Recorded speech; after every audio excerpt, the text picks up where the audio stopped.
Hello mga mare, mga pare, eto si Manay Jen. For today's video ay mag-grocery shopping tayo sa Pure Gold. Kaya tara na! Ito po, namimili si Manay Jen ngayon for today kasi mamimigay tayo ng groceries sa mga recipients natin na masiswerte. Sa mga susunod na videos natin ay makikita nyo kung sino po talaga sila. But anyway, ito na muna ang gawin natin, ang mag-grocery shopping kasi naman meron tayong naipong konti from ating sahod sa Facebook at YouTube.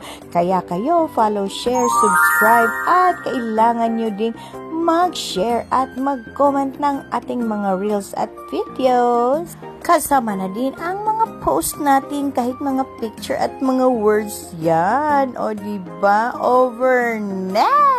Siya nga pala mga mare at mga pare, meron tayong mga sponsors dyan na namimigay ng ating ipapamigay din. So, hati kami. Meron silang share sa pag-grocery shopping ko at meron din akong share sa pag-grocery shopping ko. Kaya thank you so much mga sponsors! Syempre, kung meron pa dyan gustong mag-sponsor, meron pa tayong mga beneficiary na pwedeng pagbigyan. Kaya thank you in advance! Mag-message lang po kayo sa akin. Ay, siya nga po pala, shout out sa mga staff ng Pure Gold Iriga City kasi tayo doon ay namili ng ating mga pinamimigay. Kaya ayan, shout out sa inyong lahat.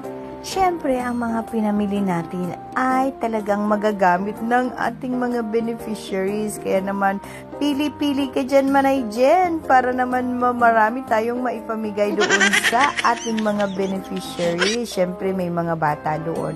Kaya kailangan nating bigyan din sila ng konting pagkain na pambata. At yung lemon square na yon, para yon sa bunganga ni Manay Jen. Para sa akin po talaga yon. Kaya isa lang ang kinuha ko. Diyos ko, paborito ko pa naman yan. Katagal-tagal ko nang naghahanap ng ganyan kasi sa Amerika iba yung lasa ng nabibili kong ganyang lemon square cupcake.